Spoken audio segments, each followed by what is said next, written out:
As Escrituras ensinam que Deus nos ama apesar de sermos pecadores. E o amor que Deus nos tem é infinitamente mais profundo e nobre do que o mais puro e intenso amor humano.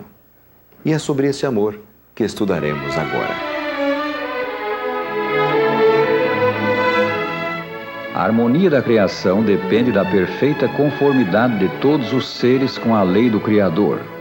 Ao homem, Deus deu o poder de compreender o que ele requer, a justiça e beneficência de sua lei. E do homem se exige inabalável obediência. Essa harmonia da criação foi quebrada quando Eva, nossa primeira mãe, descreu das palavras de Deus e violou uma ordem divina. Adão compreendeu que sua companheira transgredira a ordem de Deus, desrespeitara a única proibição a eles imposta como prova de sua fidelidade e amor, isto é, não comer do fruto de certa árvore do paraíso. O que você entende por pecado? Pecado? Aquilo que as pessoas entendem que possa ferir seus princípios, seus valores. Na Bíblia diz assim que Deus não conta o tempo da nossa ignorância. Então, desde que a gente esteja fazendo alguma coisa que a gente sabe que é mal, é um pecado. A Bíblia responde: o pecado é a transgressão da lei. 1 São João 3, versículo 4. O pecado é, pois, a quebra da lei moral de Deus, dos 10 mandamentos, o decálogo. Quando violamos qualquer dos 10 mandamentos, qualquer ordem divina, nós pecamos. Quantos pecaram? Todos pecaram, diz a Escritura, e carecem da glória de Deus. Romanos 3, 23. A desobediência de Adão operou nele uma mudança espiritual. Fez dele um pecador, um escravo do pecado. E essa condição passou a todos os homens. Todos somos pecadores.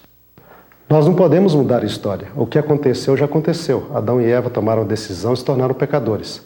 No entanto, as leis da biologia nós não podemos também interferir nelas. Por exemplo, um gatinho só pode ter filhote de gatos. Não pode ter um cachorrinho. Então, Adão e Eva se tornaram pecadores, só podiam gerar filhos que eram pecadores. No entanto, o meu futuro, a minha salvação, não depende do erro deles no passado. Depende se hoje eu aceitar ou não a salvação em Cristo Jesus, que Deus nos oferece. Aqui estão alguns dos resultados do pecado.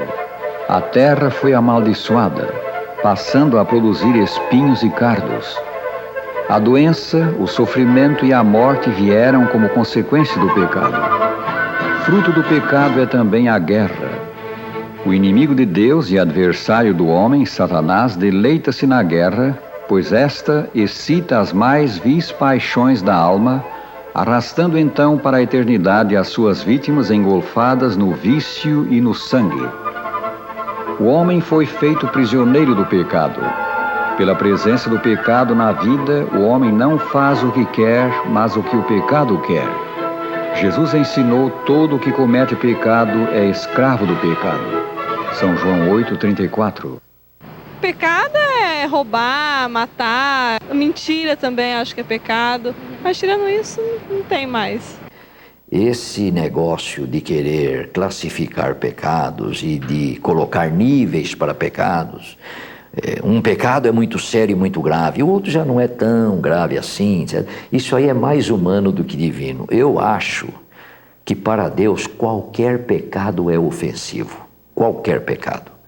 Agora, evidentemente, existe assim os pecados que ocasionam, que causam maior consequência.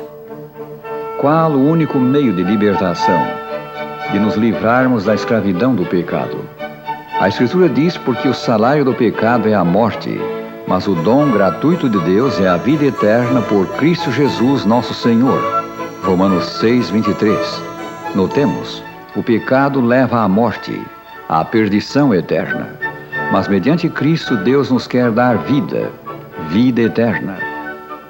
A Escritura diz mais, e isto é a própria essência de tudo o que ela diz: porque Deus amou o mundo de tal maneira que deu o seu Filho unigênito, para que todo que nele crê não pereça, mas tenha a vida eterna. São João 3,16. Não há ninguém a quem Deus recuse os benefícios de sua graça salvadora. mas há uma condição para que nos salve: crer em Jesus Cristo.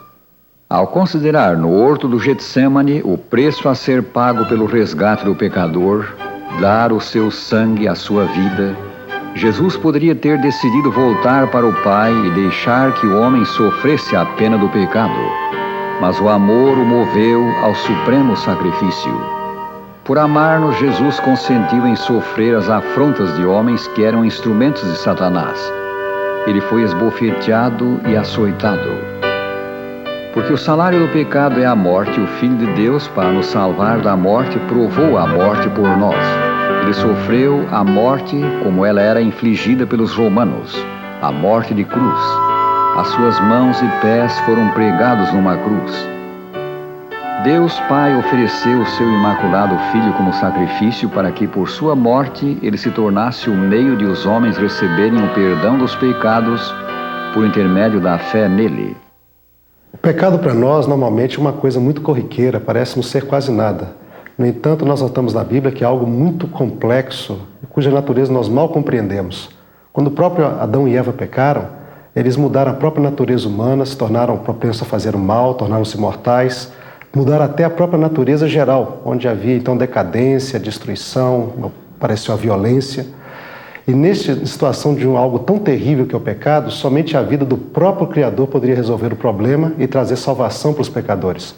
A vida de qualquer outro ser criado, anjo, o que quer que fosse, não seria suficiente para resolver o problema terrível chamado pecado. Somos reconciliados com Deus pelo sangue de Jesus. Somos remidos pelo seu sangue. Somos justificados pelo seu sangue. E pelo seu sangue somos purificados. Todos nós estávamos na mente de Jesus quando ele se ofereceu como resgate do pecador. Considere isto, prezado ouvinte. O que ele fez foi por você também. O único meio de o pecador obter salvação é pela fé em Jesus Cristo. Pela fé nele somos postos outra vez numa relação correta com Deus. Recebemos um novo coração e somos capacitados para viver novamente em obediência à lei de Deus. O que devemos fazer agora? Devemos seguir a luz que temos, pôr em prática o conhecimento que Deus já nos deu da sua vontade. Se, porém, andarmos na luz como Ele está na luz, mantemos comunhão uns com os outros e o sangue de Jesus, seu Filho, nos purifica de todo o pecado. 1 São João 1, versículo 7. Você acha que é possível viver sem pecar? Não é fácil viver sem pecar, porque você peca até por pensamentos. O pecado é próprio do homem. Que todo ser humano pode errar e com isso ele pode voltar atrás e se arrepender. Devemos constantemente exercitar fé no que Jesus fez por nós e no que Ele continua fazendo como nosso mediador no céu. O Senhor Jesus Cristo é que nos sustenta na luta contra o pecado. Ele é que nos dá a vitória. Como o pastor se alegra ao reencontrar a ovelha perdida, assim o Salvador se alegra ao receber a alma arrependida que a Ele volta. Vinde a mim, eis o convite de Jesus a nós homens. Cristo pagou por nós muito alto preço.